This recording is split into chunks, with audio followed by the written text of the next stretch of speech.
Hello, good morning. સ્વાગત છે આપ સૌનું એફ&ઓ ફંડામાં. હું યોમિક આપની સાથે. ભારતીય બજાર આજે સપ્તાહના છેલ્લા દિવસે ફ્રાઈડેના દિવસે બ્લેક ફ્રાઈડેના મૂડ સાથે આગળ વધી રહ્યા છે. Nifty, Bank Nifty, mid cap, small cap દરેકમાં આજે લાલ રંગ છવાયો છે.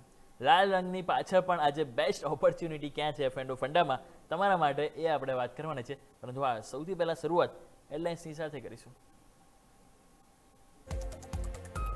ભારતીય માર્કેટમાં આજે ભારે ઘટાડા સાથે કારોબાર. નિફ્ટી 350 પોઈન્ટના ઘટાડા સાથે 22,950ની નજીક. તો સેન્સેક્સમાં પણ આજે એક જ દિવસમાં 1100 પોઈન્ટના કડાકા સાથે 74,200ની નજીક 0.5% ઘટાડા સાથે કારોબાર.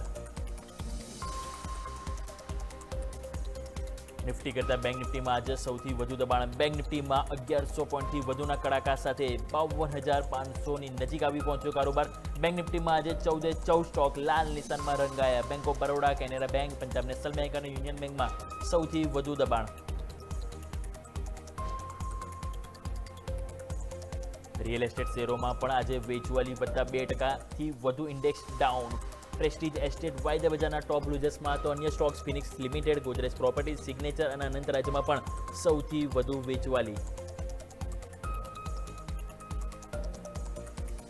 ઓટો શેરોમાં વેચવાલી વધતા ઇન્ડેક્સ 2%થી વધુ નીચે. રિવર્સ ગિયરમાં આવતા ટાટા મોટર્સ, પેસેન્જર વ્હીકલ અને મહિન્દ્રા એન્ડ મહિન્દ્રા નિફ્ટીના ટોપ લૂઝર્સમાં સામેલ. અન્ય auto stocks Ashok Leyland, Motherson, Sonacom, Tube Investment અને હીરો મોટોકોર્પમાં પણ આજે જોવા મળી ઘટાડો. મિડ કેપ અને સ્મોલ કેપ 100 ઇન્ડેક્સમાં પણ આજે દબાણ આવતા બંને ઇન્ડેક્સમાં 1.5% થી 2% સુધીનો કડાકો. મિડ કેપ 100માં 100 સ્ટોકમાંથી માત્ર 10 સ્ટોક પોઝિટિવ, તો 90 સ્ટોકમાં લાલ નિશાન સાથે કારોબાર. Oracle financial, Adani total gas અને કલ્યાણ જ્વેલર્સમાં 4%ની મજબૂતી. તો અન્ય 90 સ્ટોક્સમાં યુનિયન બેંક, પ્રેસ્ટીજ એસ્ટેટ અને ગોદરેજ પ્રોપર્ટીઝમાં સૌથી વધુ દબાણ.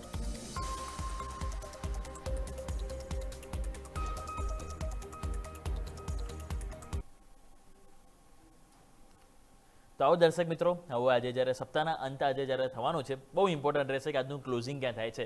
શરૂઆત તો સારી નથી થઈ. અત્યારે પહેલું સેશન પણ લાલ નિશાનમાં દિવસના ન્યૂનતમ સ્તર ઉપર છે. હવે ચાર્ટ ઉપર શું સેટઅપ છે એ આપણે સમજવું બહુ ઇમ્પોર્ટન્ટ છે. તો આવો સૌથી પહેલાં નિફ્ટીનો ડેલી ચાર્ટ સ્ક્રીન ઉપર લઈને આવો. યાદ છે સવારે પણ આપણે વાત કરી હતી કે તમારો લો જે બુધવાનો છે એ બહુ ઇમ્પોર્ટન્ટ રહેશે. અને જે આપણે વાત કરી હતી ખાસ કરીને 23,060, આપણે વાત કરી હતી કે જો 23,060નું લેવલ જો તમારું બ્રેક થાય છે તો પછી નીચે ક્યાંક ને ક્યાંક 22,950નો ગેપ છે એ પૂરો થવા માર્કેટ આવી શકે છે. એક અહીંયા પણ આપણે આપીશું સ્ક્રીન ઉપર. તેમાં તમે જો અત્યારે એક્ઝેક્ટલી તમે 22,950 એ આપણે તમે ત્યાં આવી પહોંચ્યા છો. આપણે જે રીતે વાત કરી હતી કે તમે જો આજે કેન્ડલ તમે આજની જે જોઈ રહ્યા છો, ખાસ કરીને જે રેડ કેન્ડલ, તમારો લો તૂટ્યો અને તરત જ તમે નીચે ગેપ પૂરો કરવા આવી ગયા છો. હવે ગેપ પૂરો તમારો થઈ ગયો છે. 22,950 આપણે વાત કરી હતી. 22,948નો લો આપણે અહીંયાથી નવો બન્યો છે. લેટ્સ સે ત્યાંથી 50 પોઈન્ટ પાછા ઉપર આવે છે. જો આ આપણે અહીંયાથી ઉપર આવે છે તો આપણે જે લેવલ એઝ્યુમ કર્યા પરફેક્ટ એમ કહેવાય કે અહીંયાથી આપણે ચાલીશું.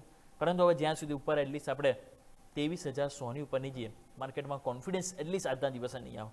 વાત કરીએ બેંક નિફ્ટી. બેંક નિફ્ટી તમે લઈ આવો તો બેંક નિફ્ટી પણ તમે જો તો ત્યાં પણ આપણે જે ખાસ કરીને 53,000 લેવલ ઇમ્પોર્ટન્ટ હતું.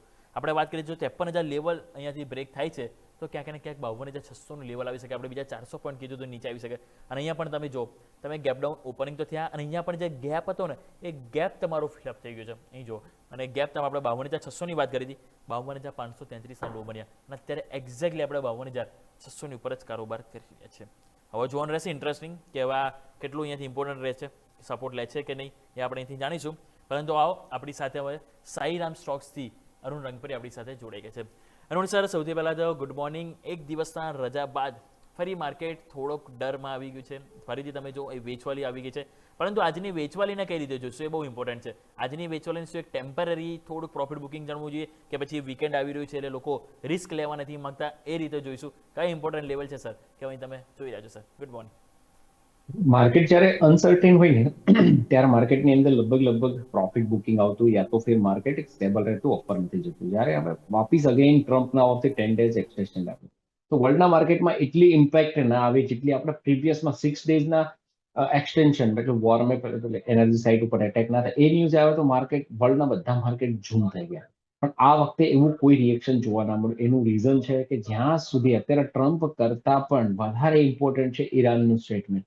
જ્યાં સુધી ઈરાનના સાઇડથી કોઈ સ્ટેટમેન્ટ ના આવે ત્યાં સુધી માર્કેટની અંદર એવી બહુ મુવમેન્ટ જોવા મળશે નહીં. સેકન્ડ થિંગ, આજ તમે જોશો પરિસ્થિતિ તો વર્લ્ડના માર્કેટ લગભગ બધા પોઝિટિવ બાજુ ટ્રેડ કરી રહ્યા છે. આપણે એશિયન માર્કેટની વાત કરો, તમે યુરોપ ફ્યુચર જોવો યા તો તમે યુએસ ફ્યુચર જોવો, પણ આપણા માર્કેટની અંદર એક પ્રોફિટ બુકિંગ આવે છે. એનું રીઝન એક ડોલર રૂપીઝ વિશે તમે જોશો તો ડોલર લગભગ 94.50 ને ઉપર ટ્રેડ કરે છે. તો એ પણ એક રીઝન છે કે ત્યાં કંઈ ના કંઈ એક જબરજસ્ત હિટ થઈ રહ્યું છે આપણા માટે. પણ હવે જ્યારે માર્કેટ જ્યારે 300-350 પોઈન્ટ માઇનસ છે, નિફ્ટી 23,000 ની આજુબાજુ ચાલે, 23,000, 22,950, 22,900 એક મેજર સપોર્ટ છે. તો સપોર્ટ પાસે સેલ કરવા કરતા અહીંથી એક બાયનો ટ્રેડ લેવો જોઈએ 850 ના એક ટોપ લોસ થી, મતલબ 850 ના એક સ્ટ્રોંગ બેઝ થી. જ્યારે બેંક નિફ્ટીની વાત કરવામાં આવે તો બેંક નિફ્ટી આપણે લાસ્ટ ટાઈમ બી કીધું હતું કે 52,052 એક સ્ટ્રોંગ બેઝ છે. અત્યારે આપણે ત્યાં જ ટ્રેડ કરી રહ્યા છીએ. તો આ લેવલથી અને એવરી ડીપમાં આપણો એક જ વાત રહી, એક જ આપણે સ્ટેટમેન્ટ રહ્યું છે કે જ્યારે પણ ડીપ તમને માર્કેટમાં મળે છે 200, 300, 400 પોઈન્ટ, ત્યારે તમારે એ ડીપને ઇન્ટ્રાડે માટે યુઝ ટુ બાય કરવું છે. તો આપણને એક સારો એવો ડાઉન સાઇડ ટ્રેડ મળ્યો છે. ડાઉન સાઇડ ટ્રેડ મળ્યો તો આની અંદર આપણે યુઝ ટુ બાય કરવું જોઈએ. સેક્ટરની વાત કરવામાં આવે તો આઈટી અને બેન્કિંગ, આ બંને સેક્ટર જો આજે માર્કેટમાં રિકવરી આવશે તો આ બેન્કિંગ અને આઈટી સ્ટોક્સની અંદર એક જબરજસ્ત રિકવરી બની શકે છે. સેકન્ડ, 10 ડેઝમાં માર્કેટ એક સ્ટેબલ થઈ જશે. ના માર્કેટ બહુ અપ જશે ના ડાઉન જશે, કારણ કે 10 ડેઝ માટે ત્યાં એક્સટેન્શન મળ્યું તો જોશે કે 6 એપ્રિલના શું થાય. જેમ બી હવે યુએસ એ વોરમાંથી જલ્દીથી નીકળવા માંગે છે. તમે જોશો તો કંઈ સપોર્ટ બી નથી એને બીજા કન્ટ્રીથી મળી રહ્યો, અને એ બી એવું ઈચ્છે છે કે જલ્દીથી આ વારમાંથી એક્ઝિટ થાય. પણ જો એમનેમ એક્ઝિટ થઈ જાય તો પણ પ્રોબ્લેમ છે. એટલે અને હવે બધા જ જે ગેમ હતી એ ઈરાનના હાથમાં જતી રહી છે. એટલે 6 એપ્રિલ સુધી રાહ દેખવાની. માર્કેટ બહુ ઉપર સાઈડ બી લિમિટેડ હશે, ડાઉન સાઈડ બી લિમિટેડ હશે કે શું રિફોર્મ્સ થઈને આવે છે તો શું નવું નીકળીને આવે છે, એના ઉપર માર્કેટ વધારે ડિપેન્ડ કરશે. હાલ ઇન્ડેક્સ કરતા સ્ટોક સ્પેસિફિક રહેશો તો વધારે પ્રોફિટમાં રહેશો, કારણ કે ઇન્ડેક્સ મે બી હિટિંગ થાય, પણ સ્ટોક સ્પેસિફિક જે સ્ટોક્સની અંદર ઓલરેડી તમે જુઓ તો ટીસીએસ જેવો સ્ટોક છે, એવું નથી કે અહીંથી નહીં પડી શકે, પણ જ્યારે 50%ની આજુબાજુ ડાઉન હોય તો અહીંયા એક પેલું કહી શકાય કે આ લેવલે ફેર વેલ્યુ ગણી શકાય. તમે એ જ રીતે પરસિસ્ટન્ટ જોશો તો લાસ્ટ 7-8 દિવસમાં 10%ની રેલી નીચેથી કરી છે. તો આઈટી સ્ટોક્સ એક લાગે છે જે સ્ટોક્સમાં ગિરાવટ છે, જે લોકમાં ગિરાવટ થાંભી છે, એ સ્ટોક્સની અંદર એક બાઉન્સ જોવા મળી શકે છે. તો જેમ સરે આપણને સમજાવ્યું એ પ્રમાણે તમે જુઓ કે આઈટી સેક્ટર છે, બેન્કિંગ છે, આ બધી જગ્યાએ ફોકસ રાખીશું, પરંતુ જે ઇમ્પોર્ટન્ટ લેવલ છે એને આપણે જરૂરથી ધ્યાન પર રાખીશું. તો સર, હવે સૌથી પહેલાં તમારી સ્ટ્રેટેજી જાણી લઈએ કે હવે આપણે ઇન્ડેક્સની તો વાત કરી છે, આજના દિવસે કઈ ખાસ સ્ટ્રેટેજી છે કે જે તમે આપણા દર્શકો માટે લઈને આવ્યા છો? સર, સ્ટ્રેટેજીમાં પહેલો સ્ટોક જે આઈટી સ્ટોક છે એચસીએલ ટેક, 1380, 1385, 1382, 83 ની આજુબાજુ ફ્યુચર ટ્રેડ કરે છે. 1360 અહીંથી 20 રૂપિયા નીચે એક સ્ટ્રોંગ બેઝ છે. અપર સાઈડ વાત કરવામાં આવે તો પહેલો ટાર્ગેટ 1408 થી લઈને 10, અને જો 1410 ઉપર સ્ટોક્સ ટ્રેડ કરશે તો અહીં 1440-45 સુધીના લેવલ જોવા મળી શકે છે. સેકન્ડ સ્ટોક છે એક રૂરલ ઇલેક્ટ્રિસિટી કોર્પોરેશન, આરઈસી, જે 319 સ્ટોક ચાલી રહ્યો છે. 310 નો 8.9 પોઈન્ટ નીચે એક સ્ટ્રોંગ બેઝ છે. અપર સાઈડ વાત કરવામાં આવે તો 330 થી લઈને 335 સુધીના લેવલ જોવા મળી શકે છે આ સ્ટોક્સની અંદર. તો બે પસંદગી જેમ સર કીધું પ્રમાણે આરઈસી અને એચસીએલ ટેકનોલોજી, આ બંને સ્ટોક છે કે જેની તમારે નજર જરૂરથી રાખજો. બંનેમાં વ્યૂ પોઝિટિવ જોવા મળી રહ્યો છે. તો આવો દર્શક મિત્રો, હવે આજના દિવસે મોમેન્ટમ સારું એવું જોવા મળી રહ્યું છે. સ્ટોક સ્પેસિફિક ખાસ કરીને એફએન્ડોમાં સારું મોમેન્ટમ જોવા મળ્યું છે. તો જોઈએ કે આજના દિવસે આવા માર્કેટમાં પહેલાં તો લોંગ બિલ્ડઅપ ડેટા કયો એ સ્ક્રીન ઉપર લઈને આવું. તો લોંગ બિલ્ડઅપ ડેટા તમે સ્ક્રીન ઉપર નજર કરશો તો ત્યાં આપણને જોવા મળશે નેસ્લે. તમે નજર કરો તો અહીંયા આપણને એક 0.5% મજબૂતી જોવા મળી છે. ઇવન તમે ડોક્ટર રેડ્ડી તમે જુઓ ત્યાં પણ આજે આપણને 1.5% પોઝિટિવ લોંગ બિલ્ડઅપ ક્રિએટ થયું છે અને 5%થી વધારે મજબૂત. ઇવન ટીસીએસ તમે જુઓ, એલઆઈસી હાઉસિંગ ફાઇનાન્સ તમે જોશો, ઇવન સન ફાર્મા છે, નેસ્લે ઇન્ડિયા છે. એટલે કે ઓવરઓલ 5માંથી તમે જોશો 2 સ્ટોક્સ તો ફાર્મામાંથી છે, અને તમે જો એમાં ડોક્ટર રેડ્ડી, સન ફાર્મા બંનેમાં સરસ મજબૂતી જોવા મળી રહી છે. બંને સ્ટોક સર નજર કરીએ આપણે. તમારી પાસે સર લઈને આવવા માંગીશ ડોક્ટર રેડ્ડી અને સન ફાર્મા, બંને સ્ટોક છે કે જે આજના દિવસે સરસ પોઝિટિવ લોંગ બિલ્ડઅપ બનાવતું જોવા મળી રહ્યું છે. શું રણનીતિથી તમે જોઈ રહ્યો છો? લાગે છે કે અહીંયા ક્યાંક બાઇંગ ઓપોર્ચ્યુનિટી લોંગ કરવાની કે પછી ઓપ્શનમાં કોઈ બાઇંગ, કોઈ strategy sir? Sun Pharma Stokes કરીબન નીચેથી ગીરતા માર્કેટની અંદર લાસ્ટ 3 મંથથી કન્ટિન્યુઅસ અપસાઇડ કર્યો છે. હવે બી જ્યારે બી માર્કેટ નીચે જતું હોય ત્યારે ડિફેન્સિવ સ્ટોક તરીકે ફાર્મા સ્ટોક્સ કામ કરતા હોય છે. એની અંદર આ 1800 રૂપિયાની 1820 ચાલી હોય. સ્ટોક્સ માટે જોઈશો તો અપર સાઈડ જે છે કેપ, અપર સાઈડ જે કેપની વાત કરવામાં આવે સ્ટોક્સ માટે અહીંયા જે 1860, 1870 ની છે. જો 1860, 1870 ઉપર સ્ટોક જશે તો સ્ટોક્સમાં 52 વીક હાઈ લાગી જશે. એટલે 1860, 1850, 1860 ઉપર સ્ટોક્સ નીકળે છે તો અગેન સ્ટોક્સ 2000 ઉપરના લેવલ બતાવી શકે છે. જ્યારે 1800 બહાર નીકળે છે સ્ટોક, 1860 બહાર નીકળે છે, ત્યારે એના માટે સ્ટ્રોંગ બેઝ બની જાય છે 1740 નું. એટલે જ્યાં સુધી 1860 બહાર ના નીકળે ત્યાં સુધી થોડું વેઇટ કરવું જોઈએ, કારણ કે જ્યારે સ્ટોક લાઈફ ટાઈમ હાઈ પર પહોંચતો હોય છે તો યા તો ફિર બ્રેકઆઉટ આપતો હોય છે, યા તો ત્યાંથી થોડું પ્રોફિટ બુકિંગ આવતું હોય છે. પણ 1860 ઉપર જશે તો અહીંયા 2000 ઉપરના લેવલ બતાવી શકે છે. નીચેમાં સ્ટ્રોંગ બેઝ 1740 ની આજુબાજુ છે. અને નવ વાત કરીએ ડોક્ટર રેડ્ડીની. ડોક્ટર રેડ્ડી પણ સેમ જ સેક્ટરનો સ્ટોક છે, ડિફેન્સિવ સેક્ટર. અહીંયા તમે જોશો તો 1300 રૂપિયાની આજુબાજુ સ્ટોક ચાલી રહ્યો છે. 1350 આ સ્ટોક્સ માટે પણ એક કટ ઓફ લેવલ છે 1350. કારણ કે નીચેથી સ્ટોક્સ કાફી રેલી કરી ચુક્યો છે. તમે 3-4 મહિના તમે જોશો તો સ્ટોક 1200 ની આજુબાજુથી લઈને 1300 સુધી પહોંચી ગયો. ઓલમોસ્ટ 10% ની રેલી આ સ્ટોક્સમાં જોવા મળી છે. હવે 1350 ઉપર સ્ટોક જશે તો અહીં 1420 થી લઈને 1550 સુધીના લેવલ જોવા મળી શકે છે. જ્યારે આ સ્ટોક્સ 1350 ઉપર જાય છે ત્યારે એનો સ્ટ્રોંગ બેઝ 1300 નો બની જાય છે. જેમ સર કીધું એ પ્રમાણે તમે જો ડોક્ટર રેડ્ડી અને સન ફાર્મા બંને ઉપર આપણને વ્યૂ બંધો જોવા મળી રહ્યો છે. આવો દર્શક મિત્રો, સમય થયો છે એક નાનકડા વિરામનો. ક્વિક એક બ્રેક લઈ લ્યો અને બ્રેક બાદ આગળના જે એફએનડોમાં જે એક્શન જોવા મળી રહી છે એ આપણે સમજીશું એફએનડો ફંડામાં. તો જોડાઈ રહેજો. એક બ્રેક બાદ જલ્દી જ મળીએ.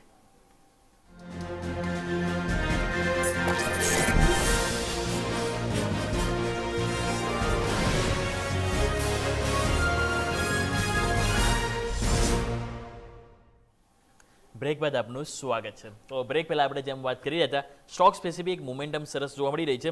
હવે આપણે એક સ્ટોક્સ મારે વાત કરવી છે ને એ છે અલ્ટ્રાટેક સિમેન્ટ. અહીંયા તમે જો તો આપણને ચાર્ટ ઉપર સેટઅપ બહુ સરસ આપણને બુધવારનું ક્લોઝિંગ પણ સરસ હતું. આજે માર્કેટમાં થોડુંક કરેક્શન આવ્યું અને એમાં તમે જોશો તો આપણને થોડુંક 1% તર ઘટાડો છે. સવારે 2% હતા. ન્યૂનતમ સ્તરથી રિકવરી પણ આપણને સારી જોવા મળી છે. અરુણ સર, અલ્ટ્રાટેક સિમેન્ટ એક વખત નજર કરો, અત્યારે આપણને 11,100 ઉપર છે. આજે 11,000ની નીચે પણ એક ટાઈમે ગયો હતો અને ત્યાંથી આપણને સરસ સપોર્ટ લઈને ઉપર આજે પહેલ જોવા મળી રહી છે. અહીંયા શું તમારું અહીંયા ખાસ કંઈ રિસર્ચ કર્યું છે સર? અહીંયા લોંગ કરવાની યા પછી શોર્ટ કરવાની શું સલાહ આપશો સર? અલ્ટ્રાટેક સિમેન્ટ 11,000 ની આજુબાજુ ચાલે છે. સ્ટોક્સ ઉપરથી લગભગ તમે જોઈશો તો 2000 પોઈન્ટ કરેક્ટ છે. ઓલમોસ્ટ અહીંયા પણ 20%ની આજુબાજુ, 18-20% ની આજુબાજુ કરેક્શન થઈ રહ્યું છે. સ્ટોક્સ માટે નીચે જોઉં તો 10,200 મતલબ અહીંથી 700-800 પોઈન્ટ એક નીચે સ્ટ્રોંગ બેઝ છે. પણ હું વેઇટ કરીશ અલ્ટ્રાટેકની અંદર, થોડું ઇંતજાર કરીશ કે જ્યાં સુધી એ 11,500 ઉપર ના જાય ત્યાં સુધી થોડું આપણે આ સ્ટોક્સથી થોડા દૂર રહીશું. કારણ કે આપણે જોઈએ કે પાસ્ટમાં જેટલી બી 2-3 રેલી આવી 11,500 ઉપર જવામાં થોડું એમને મુશ્કેલ પડી રહી છે. એ ઇન્ડિકેશન એ જ આપે છે કે સ્ટોક્સને 11,500 જ્યાં સુધી ક્રોસ ના કરે ત્યાં સુધી સ્ટોક્સ માટે થોડું દૂર રહેવું જોઈએ. નીચેની સાઈડ અગર કોઈ ડાઉન સાઈડની અંદર 10,000 નીચે જાય છે તો સ્ટોક્સ વીક થશે. પણ મોસ્ટ પ્રોબેબલી એવું લાગી રહ્યું છે કે સ્ટોક્સથી એક રેન્જમાં ટ્રેડ કરશે જ્યાં સુધી બ્રેકઆઉટ નહીં આવે માર્કેટની અંદર, નિફ્ટીની અંદર બ્રેકઆઉટ નહીં આવે ત્યાં સુધી આ સ્ટોક્સ એક લિમિટમાં રહેશે. એટલે હાલ તો સ્ટોક્સને થોડું એવોઇડ કરવું જોઈએ. હા, 11,500 ઉપર કમ્ફર્ટલી ટ્રેડ કરે ત્યારે આપણે વિચારી શકીએ કે ભાઈ કરવું છે યા નથી કરવું. ઓકે, તો આ રીતે ખાસ કરીને જેમ સર કીધું એ પ્રમાણે હાલના લેવલે થોડું નવી ખરીદી માટે અવોઇડ કરીશું. જેમ લેવલ મેન્શન કર્યા એની ઉપર જઈને આપણે નવું બાઇંગ માટે વિચાર કરીશું. નેક્સ્ટ આવો શોર્ટ બિલ્ડઅપ ડેટા પહેલાં તો સ્ક્રીન ઉપર લઈને આવો. આજના દિવસે હવે જ્યારે માર્કેટ પણ ઘટ્યું છે તેવા તો કયા સ્ટોક છે કે જેમાં સૌથી વધારે એફએનડો તરફથી આપણને પાર્ટિસિપેટ છે? આઈસીઆઈસીઆઈ પ્રુડેન્શિયલ લાઈફ ઇન્સ્યોરન્સ તમે જો આજના દિવસે 17% આજે આપણને ઓપન ઇન્ટરેસ્ટમાં શોર્ટ બિલ્ડઅપ થયું. સ્ટોક્સ 2% કરેક્ટ થયો છે. એચડીએફસી એએમસી તમે જો અહીંયા પણ 15% કરેક્શન થયું છે. સ્ટોક 3.25% નીચે આવ્યો. ફોર્ટિસ હેલ્થકેર તમે જો અહીંયા પણ 11% આપણને ઓપન ઇન્ટરેસ્ટમાં શોર્ટ બિલ્ડઅપ બન્યું છે અને અહીંયા પણ સ્ટોક્સ 0.5% નીચે છે. એચડીએફસી બેંક તમે જુઓ સરસ પહેલાં ડાઉનસાઇડ આવી આપણને ખ્યાલ છે સપ્તાહની શરૂઆતમાં, પછી સારી 1-2 દિવસ રિકવરી પણ આપી અને હવે ફરીથી આજે થોડું શોર્ટ બિલ્ડઅપ બન્યું છે. 2% નીચે છે અને લોડા ડેવલપર્સ અહીંયા પણ 8.5% તમે જો ઓપન ઇન્ટરેસ્ટ શોર્ટ થયું અને ખાસ કરીને અહીંયા 4.25% સ્ટોક્સ નીચે છે. અહીંયા મારે એચડીએફસી એએમસી વાત કરવી છે પહેલાં તો આપણે તો એ લઈને આવો. એચડીએફસી એએમસી તમે જોશો અત્યારે આપણને 2319 આજુબાજુ સ્ટોક્સ કારોબાર કરી રહ્યો છે, 3.25% નીચે છે. અરુણ સર, એક વખત નજર કરો એચડીએફસી એએમસી. આ સ્ટોક્સ 2900 રૂપિયા આજુબાજુ હતો ને ત્યારથી સતત આપણને એક સેલોન રાઇઝ જ જોવા મળી રહ્યું છે. કયા ઇમ્પોર્ટન્ટ સપોર્ટ છે કે અહીંયા તમે જોઈ રહ્યા છો કે જ્યાંથી એટલીસ્ટ બાઇંગ અહીંયાથી આવવું જોઈએ સર?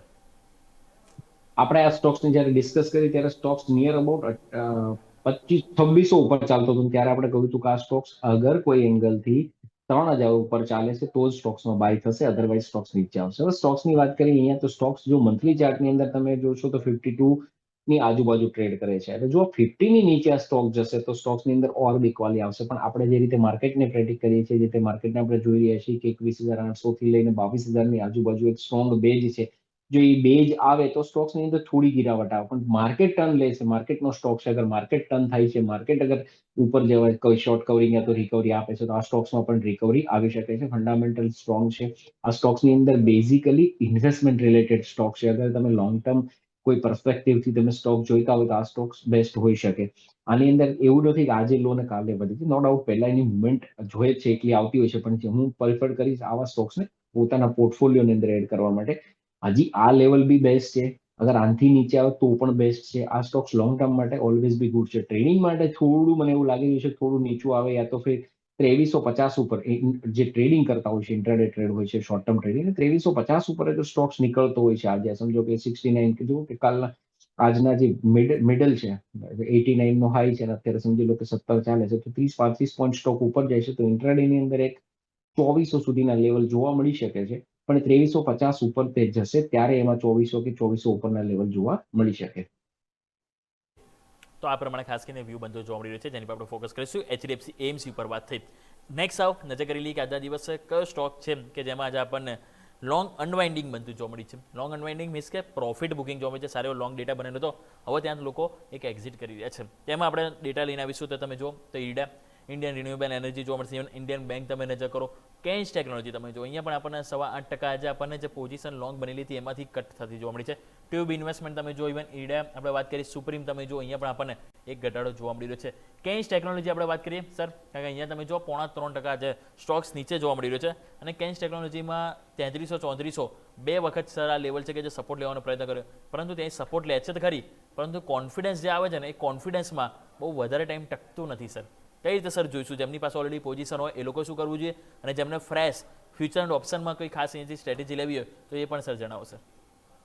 આ સ્ટોક્સની અંદર બાઉન્સ આવે છે, પણ એ બાઉન્સ ટીકતા નથી. તમે જો સ્ટોક્સ કન્ટિન્યુઅસ ઉપરથી તમે જુઓ તો 75 થી લઈને કન્ટિન્યુઅસ નિયર અબાઉટ એક વર્ષની અંદર સ્ટોક્સ અડધાથી પણ નીચે આવી ગયો છે. હજી બી સ્ટોક્સની અંદર બિકવાલી ચાલુ છે. આ સ્ટોક્સનું મંથમાં આરએસઆઈ જે છે, જ્યારે આપણે આ સ્ટોક્સને બહુ પહેલા બી ડિસ્કસ કરી, નિયર અબાઉટ આપણે 4000 ની આજુબાજુ ડિસ્કસ કરી હતી, 4000 ઉપર, ત્યારે પણ આપણે કહેલું હતું કે આ સ્ટોક્સની અંદર એકંદરે સેલિંગ રહેશે. અત્યારે પણ એ રીતે સ્ટોક્સમાં એ જ ઇન્ડિકેશન આપે છે. અને વીકનેસ સ્ટોકમાં પરસિસ્ટ છે, જે અહીંયા સ્ટ્રોંગ બેઝ છે, જે નિયર લો છે 3200, 250, 3200 આપણે લો પકડીએ, 3200 ની નીચે જશે તો સ્ટોક્સની અંદર ઓર એક ડાઉન ટ્રેન્ડ આવી શકે છે. નિફ્ટીને કાઇનેસ ટેકનોલોજીને 2500 થી 2600 સુધી નીચે લઈ જઈ શકે છે. તો 3200 એ સ્ટ્રોંગ બેઝ છે. અગર 3200 બ્રેક થશે તો વધારે બિકવાલી આવી શકે. યા તો કોઈ એંગલથી રિકવરીની અંદર 4500 ઉપર જાય છે, 4500 થી 900 થી 1000 પોઈન્ટ અપ, ત્યાર પછી એમાં અપર સાઈડ બાઉન્સ આવી શકે છે, જે ઓર થોડો અપર લઈ જઈ શકે છે.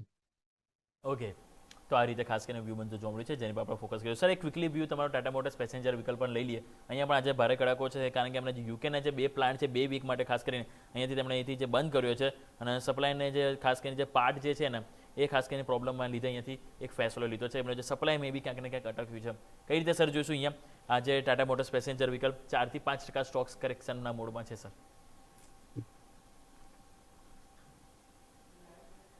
1 સેકન્ડ. યસ, ટાટા મોટર તમે જોઈશો ને, આ સ્ટોક જ્યારથી 1100 થી 1000 રૂપિયાથી પડવાનું ચાલુ કર્યું, પછી સ્ટોક્સની અંદર કોઈ રિકવરી આવતી જ નથી. જ્યારે બી રિકવરી આવે સ્ટોક્સની અંદર કંઈ ના કંઈ પ્રોબ્લેમ આવી જાય છે. અને પાર્ટ્સ ને એના બધાના પ્રોબ્લેમ ને એમ બી તમે જુઓ તો ટાટાની અંદર થોડા પાર્ટ્સ ના, તો એને તમે સર્વિસ સ્ટેશનમાં જશો તો કદાચ જેની પાસે ટાટાની ગાડીઓ અમને ખબર હશે થોડું પ્રોબ્લેમ છે, એમાં પણ આ વોરના લીધે વધારે પ્રોબ્લેમ થશે. એટલે સ્ટોક્સ માટે થોડા કપરા ચડાણ છે. હજી બી એવોઇડમાં લિસ્ટમાં છે. આપણે જ્યારે 700 સ્પ્લિટ પહેલા, જ્યારે બિઝનેસ ડિવાઈડ ન થયો ત્યારે પહેલાથી આપણે એની અંદર આપણે નેગેટિવ જ રહ્યા છે, ને અત્યારે બી નેગેટિવ છે કે આ સ્ટોક્સની અંદર સફિશિયન્ટ લેવલ ક્રોસ ના કરે, તો સફિશિયન્ટ કોઈ ગુડ ન્યૂઝ આવવાનું સ્ટાર્ટ ના થાય ત્યાં સુધી થોડું એવોઇડ કરવું જોઈએ. તો આ રીતે ખાસ કરીને વ્યૂ બંધો જોવા મળ્યો છે, જેને આપણે ફોકસ કરીશું ટાટા મોટર્સ પેસેન્જર વિકલ્પ ઉપર આપણે વાત કરી. પરંતુ સર આ સાથે સમય તો છે આપની સાથે રજા લેવાનો, આપના તરફથી ડિસ્ક્લેમર. અહીંયા જે સ્ટોક્સની ડિસ્કસ કરી છે, અમે અમારા ક્લાયન્ટોને સજેસ્ટ કરેલા હોઈ શકે છે, અમારી પોતાની પણ પોઝિશન હોઈ શકે છે. અને ફાઇનાન્શિયલ માર્કેટની અંદર કોઈ પણ ટ્રેડ લેતા પહેલા તમે તમારા એક ફાઇનાન્શિયલ કન્સલ્ટ સાથે કન્સલ્ટ કરીને ટ્રેડ લેવું. બિલકુલ, ખૂબ ખૂબ આભાર સર આપનો અમારી સાથે જોડા બદલ. Thank thanks you so for much sir. Inviting to us. Yes sir, thank you. આવો દર્શક મિત્રો, નજર કરી લઈએ ક્વિકલી. નિફ્ટી દિવસના લો ઉપર જ છે, 22,950 દિવસના લો ઉપર જ છે. બેંક નિફ્ટી પણ તમે જો દિવસના લો, ઇવન સૌથી વધારે દબાણ તમે જો બેંક નિફ્ટી આપી રહ્યું છે. નિફ્ટી 1.5%, પરંતુ બેંક નિફ્ટી તમે જો 2.25% નીચે છે, 52,500. ના નજીક જ છે, દિવસના લો ઉપર છે. મિડ કેપ સ્મોલ કેપ તમે નજર કરો તો મિડ કેપમાં પણ 2% અને સ્મોલ કેપમાં પણ 0.5%થી પણ વધારે, એટલે 2%ની નજીક જ તમે જુઓ ઘટાડો છે. અહીંયા 2% ઘટાડો છે. હવે ઘટાડો આવ્યો છે તો ઘટાડામાં ઓપોર્ચ્યુનિટી ક્યાં છે એ બી તો એટલું ઇમ્પોર્ટન્ટ છે જાણવું. જોડાઈ રહેજો દર્શક મિત્રો. એક નાનકડો વિરામ લઈ લઈએ. F&O ના ફંડામાં આપણે જે વાત કરી એને અહીંયાથી સમાપ્ત કરીશું. બ્રેક લઈશું અને બ્રેક બાદ આપણે મિડકેપ મસ્તીમાં વિસ્તારથી વાત કરીશું કે મિડકેપ અને સ્મોલ કેપમાં જે ઘટાડો આવી રહ્યો છે એમાં આપના માટે ઓપોર્ચ્યુનિટી ક્યાં છે એની ઉપર આપણે વાત કરીશું. તો જોડાઈ રહેજો ન્યૂઝ કેપિટલ માર્કેટ સાથે, કારણ કે અમે છીએ નફાનું નવું સરનામું.